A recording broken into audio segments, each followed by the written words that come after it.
Cuando un momento actúa sobre un objeto que gira, el momento cinético cambia. La derivada del momento cinético es igual al momento aplicado. Bajo la influencia de un momento, el objeto que gira efectúa una precesión, torsión y giróscopos. Dominamos ya las tres grandes leyes de conservación de la mecánica. En un mundo que está en constante cambio, esas tres cosas son ahora las mismas como lo han sido siempre y como lo seguirán siendo siempre. Energía, cantidad de movimiento y momento cinético. En esas leyes hay algo extraño. Isaac Newton, que nos legó todo sobre mecánica, nunca pensó en las leyes de la conservación. Todas ellas vinieron como consecuencia de su gran legado F igual a m por a. Pero él mismo nunca las dedujo. Es como si las hubiera dejado a propósito para que otro lo hiciese. Y también ha habido siempre otro pequeño misterio acerca de Newton y sus leyes. Newton basó su mecánica en tres leyes, pero nosotros parece que solamente usamos una de ellas. Todo lo que nosotros hacemos parece proceder de F igual a m por a. Tengo la sospecha de que hay alguna relación entre esos dos misterios. Creo que Newton tenía una idea vaga de la conservación, y eso es lo que su tercera ley es realmente. Me voy a explicar. En el caso de la energía ni se crea ni se destruye, pero sí puede fluir de un lugar a otro. Eso es el trabajo. Recuerden, es una fuerza actuando a lo largo de una distancia. Pero si hay una fuerza sobre un cuerpo, siempre tiene que haber otra fuerza opuesta en otro cuerpo. Y esa es la tercera ley de Newton.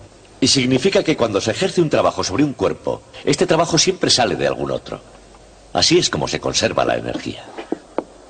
O la cantidad de movimiento. Fuerza es el ritmo de cambio de la cantidad de movimiento. Pero cuando una fuerza hace cambiar la cantidad de movimiento en un cuerpo, la fuerza de reacción estará actuando sobre otro cuerpo, obligando a cambiar su cantidad de movimiento en la dirección opuesta. Y eso es por lo que la cantidad de movimiento se conserva. Esto mismo es válido para el momento cinético. El momento es igual al ritmo de cambio del momento cinético. Pero un momento sobre un cuerpo siempre implica un momento opuesto sobre otro. El momento cinético fluye de un cuerpo a otro y el momento cinético se conserva. Y así ven ustedes que se puede considerar que las tres leyes de la conservación proceden de la tercera ley de Newton. Bien, el tema de nuestra clase de hoy versará una vez más de momento y momento cinético. Y quiero decirles que ha llegado el momento de estudiar el momento.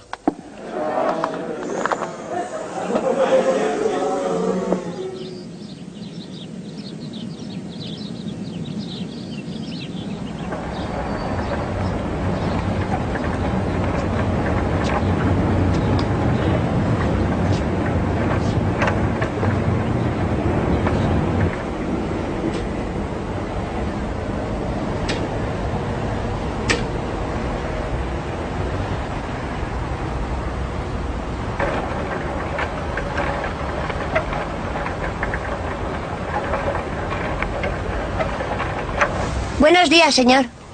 Hola. Se me ha pinchado la rueda. Eso parece. ¿Puede arreglarla? Claro. Vuelve dentro de una hora.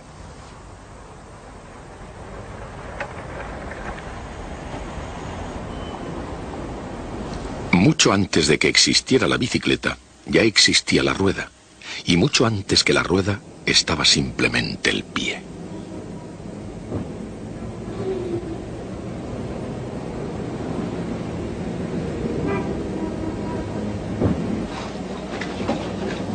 Los pies transportan a sus dueños en condiciones normales y sin una carga demasiado pesada, a una velocidad de unos 5 kilómetros por hora.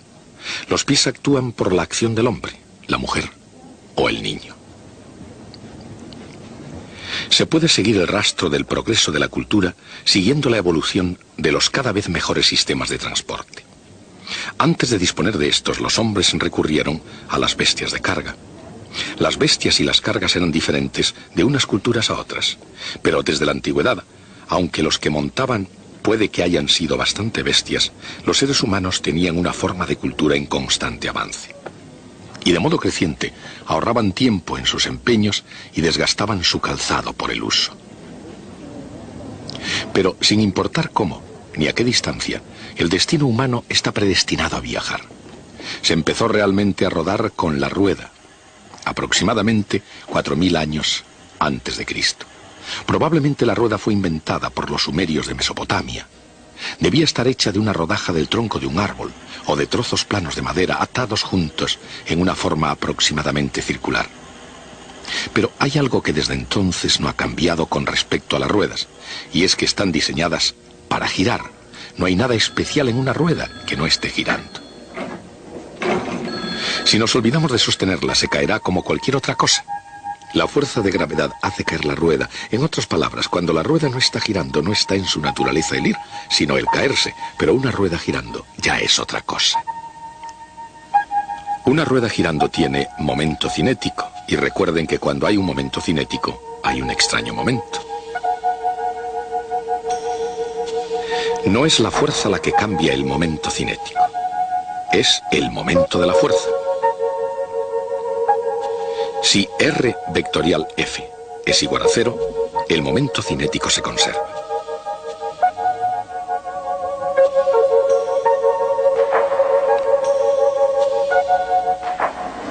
Sin duda alguna, no todas las fuerzas se comportan de esa manera. Por ejemplo, para abrir una válvula o para hacer girar ruedas, lo que se necesita es un momento. El momento es el que causa la rotación vectorial F. Pero si una rueda ya está girando, tiene momento cinético para empezar. El momento puede hacer cambiar el momento cinético, pero de una manera diferente. De hecho, la gravedad puede hacer ahora una extraña jugada. Su fuerza se dirige hacia abajo, pero el momento se dirige hacia un lado. De acuerdo con la ecuación tau igual a derivada de L con respecto a t, el momento cinético girará oblicuamente y la rueda, en lugar de caer, hará otro tanto. Así, indirectamente, es fácil ilustrar el hecho de que una rueda que gira no se cae. Pero detrás de este ejemplo de una escena en directo, ¿qué está pasando aquí realmente? ¿Qué es lo que mantiene a la rueda sin caerse?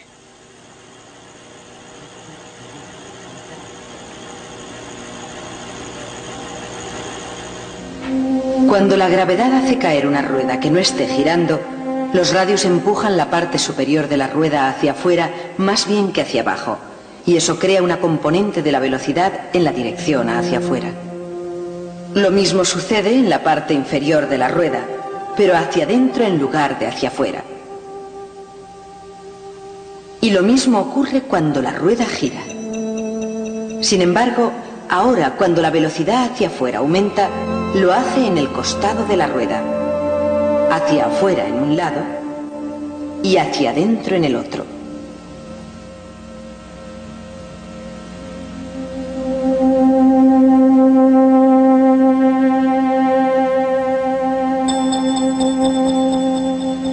Cada radio agrega su propio empuje en la parte superior, produciendo un empujoncito en el lado.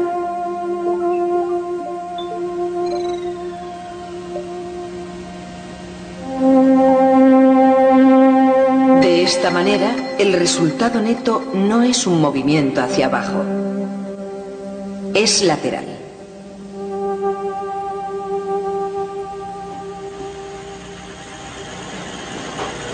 Cuando la rueda comienza a dar vueltas de esa manera, el fenómeno se llama precesión.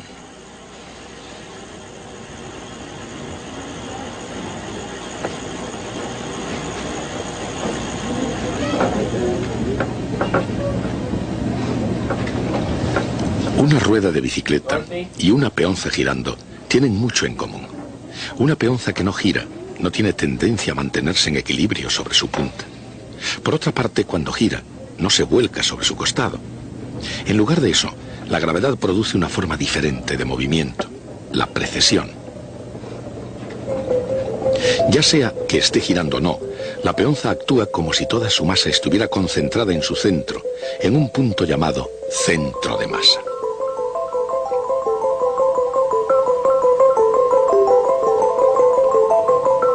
Si la peonza se ladea, aunque solo sea un poquito, el resultado es un momento. Cuando esto le sucede a una peonza girando, el momento modifica ligeramente el momento cinético de la peonza, haciéndole describir un pequeño círculo alrededor del que va la peonza. Con un pequeño rozamiento que produce el calor en su punta, cada vez que se produce calor se pierde una cierta cantidad de energía. Eso ocurre porque el calor, que es el movimiento aleatorio de las moléculas, es otra forma de energía. Todo, absolutamente todo en la Tierra tiene una cierta cantidad de calor y por lo tanto una cierta cantidad de energía. Y no importa dónde resida esa energía, ya sea en un fuego crepitante o en un témpano de hielo que cruje, o en la energía potencial de un giróscopo que parece resistir a la gravedad. Toda la energía, no importa su forma, se conserva siempre. Esa es la conservación de la energía. Es una profunda ley de la física y tan universal que se puede ver en la precesión de un juguete. Aquí también se produce calor. Parte de esa energía se origina al bajar el centro de masa del juguete, que baja más a medida que la precesión del objeto se hace mayor. Pero a pesar de la pérdida de energía, la rotación continúa con notable estabilidad. Va dando vueltas y vueltas, y así continuará dando vueltas y vueltas hasta que algo interrumpa la precesión. Por supuesto, antes de que algo interrumpa su precesión, las peonzas y los juguetes pueden tener movimientos de precesión de lo más asombrosos y divertidos.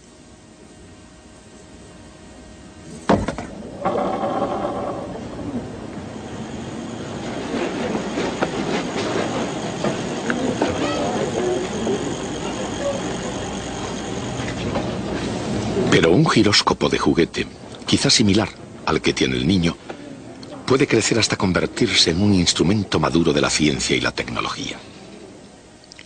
Aunque este giróscopo puede ser divertido de ver, no es un juguete. No está diseñado para jugar. Está diseñado para que no haya precesión. Si un giróscopo está equilibrado en su propio centro de masa, la fuerza de la gravedad no le hará tener precesión.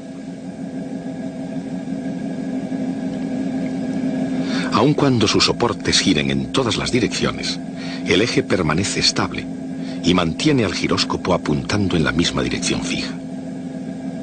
La idea es proyectar un giróscopo que apenas tenga precesión. E incluso, en una tienda de juguetes, la idea de un sofisticado giróscopo puede tener serias implicaciones.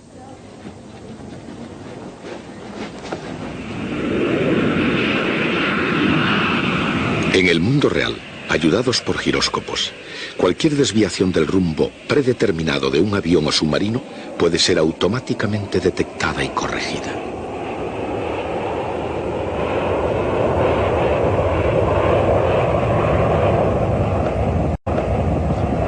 En el pasado, si un avión se aventuraba por una ruta polar, tenía pocas probabilidades de aterrizar, ni siquiera en el continente al que iba. Una brújula magnética cerca del polo no sirve para nada. En la actualidad, dirigidos por giróscopos, las líneas aéreas vuelan sobre los polos de forma rutinaria. Pero el valor del giróscopo no solo se limita a los polos, ni siquiera a la atmósfera de la Tierra.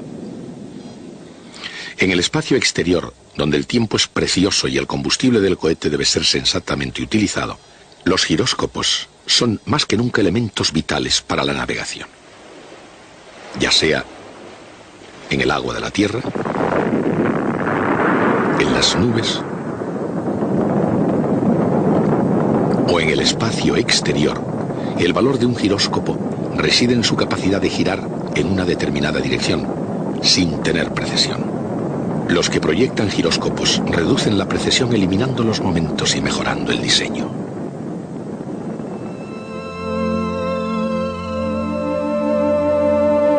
Cuando un objeto tiene precesión, el extremo de su vector momento cinético se mueve con movimiento circular uniforme, con una velocidad angular de módulo constante llamada omega mayúscula.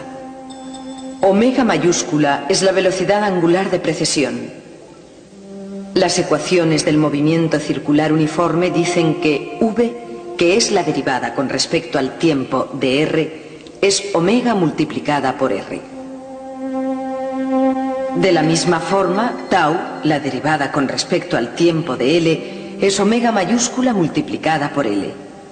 Por lo tanto, omega es exactamente el momento dividido por L.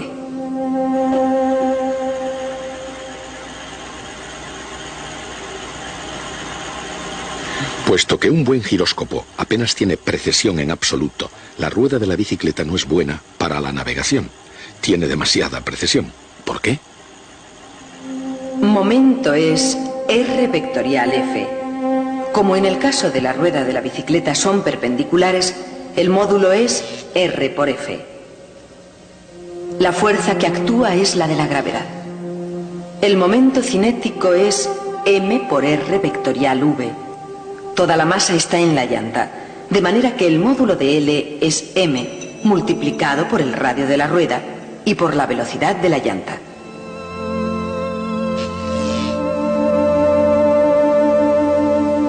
Como V es omega por R, la velocidad de precesión es la distancia al punto de apoyo multiplicada por G y dividida por el producto de la velocidad de rotación de la rueda y por el cuadrado del radio de la misma.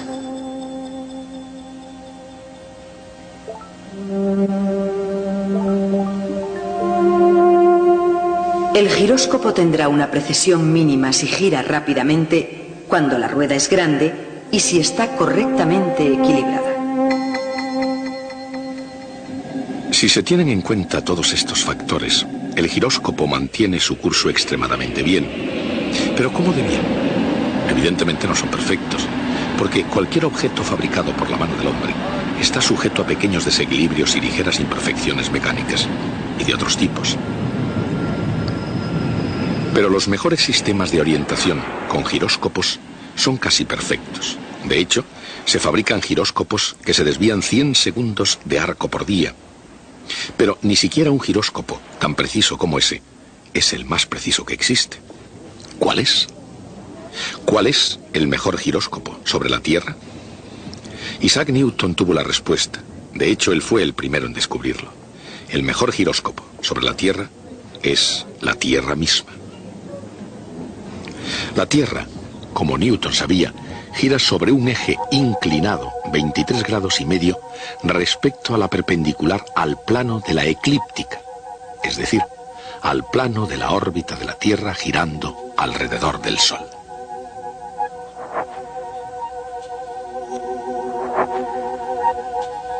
En otras palabras, visto desde la Tierra, el Sol parece recorrer una órbita en un plano inclinado 23 grados y medio respecto al plano del ecuador. 2 veces al año, el Sol atraviesa el plano del ecuador. Estos puntos en los que el Sol lo atraviesa se llaman equinoccios, indicando que el día y la noche tienen la misma duración. Siempre han sido vitales estos puntos para los astrónomos. Desde la noche de los tiempos, los astrónomos observaron el fenómeno de los equinoccios. Chinos, griegos, babilonios y turcos, a lo largo del tiempo, y dentro de las más grandes civilizaciones, compartieron su fascinación por los equinoccios. Se suelen usar para marcar los momentos exactos del cambio de estación. Los egipcios, los mayas, todo el mundo antiguo, por distintas que fueran sus tierras, han compartido el mismo cielo. Y por diferentes que fueran sus religiones, sus antiguos astrónomos miraban al cielo con algo en común.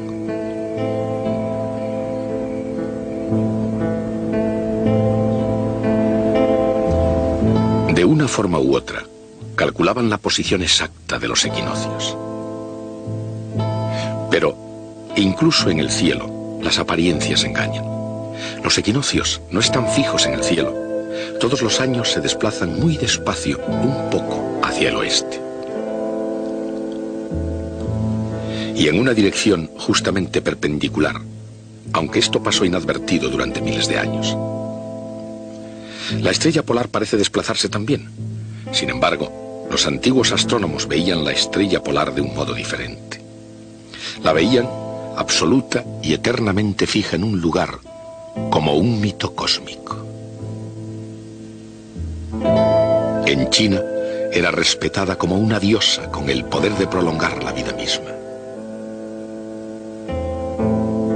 Los sabios árabes veían la estrella como algo dañino. Creían que la estrella del norte había asesinado al gran guerrero de los cielos, que yace para siempre en un ataúd cósmico, contorneado en rutilante detalle por la Osa Mayor. Pero a pesar del movimiento y de la mitología que la rodeaba, la estrella polar también ha tenido durante siglos aspectos prácticos. Conocida como estrella guía, estrella de los rumbos, estrella de los navíos, ha ayudado a todos los navegantes a cruzar los mares. Parecía que los egipcios habían construido la pirámide de Khufu a la luz de la estrella polar que era visible desde el fondo de uno de los profundos pozos de la pirámide. Sin embargo, 3000 años antes de Cristo, la estrella polar no era la que es hoy. Los egipcios la llamaban Tubán y era otra estrella distinta. A lo largo del tiempo y en las cartas de astronomía, la estrella polar se acerca cada vez más al polo y el máximo acercamiento tendrá lugar en el siglo XXII. El desplazamiento de la estrella polar está relacionado con la precesión del equinoccio de primavera. En las noches actuales, el equinoccio de primavera se encuentra en la constelación de Piscis, moviéndose lentamente hacia la constelación de Acuario. Esto indica que, en contra de algunas teorías revolucionarias de los años 60, la era de Acuario no llegará hasta dentro de 400 años. En cualquier caso, hace 400 años, el hombre más revolucionario del momento fue Nicolás Copérnico. En 1543, De Revolutionibus, ofrecía una explicación para el fenómeno de la migración en los cielos. Copérnico escribió: la precesión de los equinoccios se debe a que el eje de la Tierra va lentamente describiendo un círculo. Así como Copérnico comprendió mejor que nadie hasta entonces la precesión de los equinoccios, fue necesario que Isaac Newton la explicara plenamente. Su explicación para el desplazamiento de los equinoccios procedía de su descubrimiento de que la Tierra era un giróscopo y de su conocimiento de que la Tierra no era perfectamente esférica. Si la Tierra fuese perfectamente esférica, el Sol no ejercería ningún momento sobre ella. Pero no lo es así. Y así, como cualquier giróscopo, la Tierra tiene una precesión.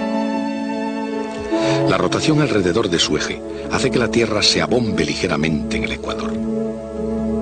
La gravedad del Sol, actuando más intensamente en el abultamiento más próximo a él, ejerce un pequeño momento respecto al centro de la Tierra cuando se encuentra a un lado de ella. Y cuando está en el otro lado, un momento es la misma dirección.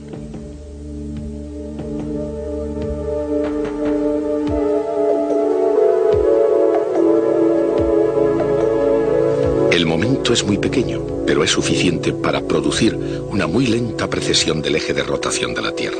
Realmente muy lenta. Una vuelta completa tarda aproximadamente 26.000 años.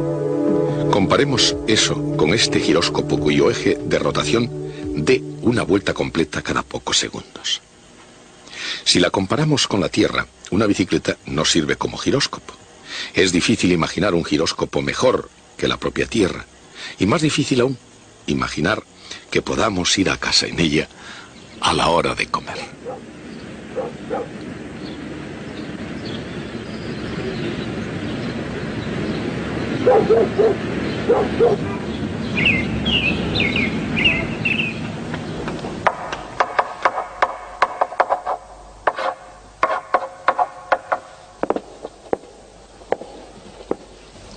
El giróscopo es un raro y sorprendente instrumento.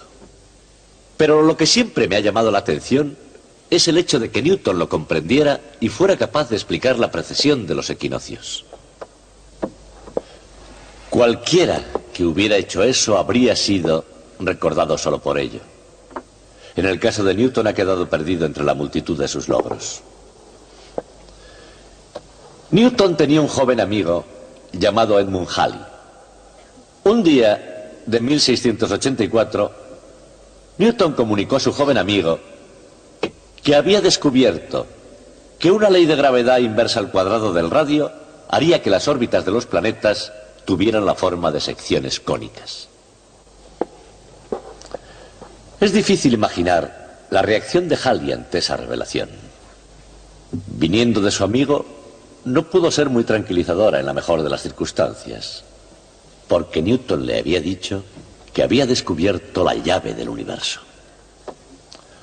Halley convenció a su amigo para que publicase su descubrimiento, cosa que al fin hizo Newton, y resultó ser cierto. Newton había descubierto la llave del universo. Daremos la vuelta a esa llave el próximo día. La precesión es el resultado de aplicar un momento a un objeto que gira. El ritmo de la precesión está determinado por el momento cinético del objeto y por el momento aplicado. La Tierra misma es un giróscopo con una precesión debida al momento que el Sol aplica sobre ella.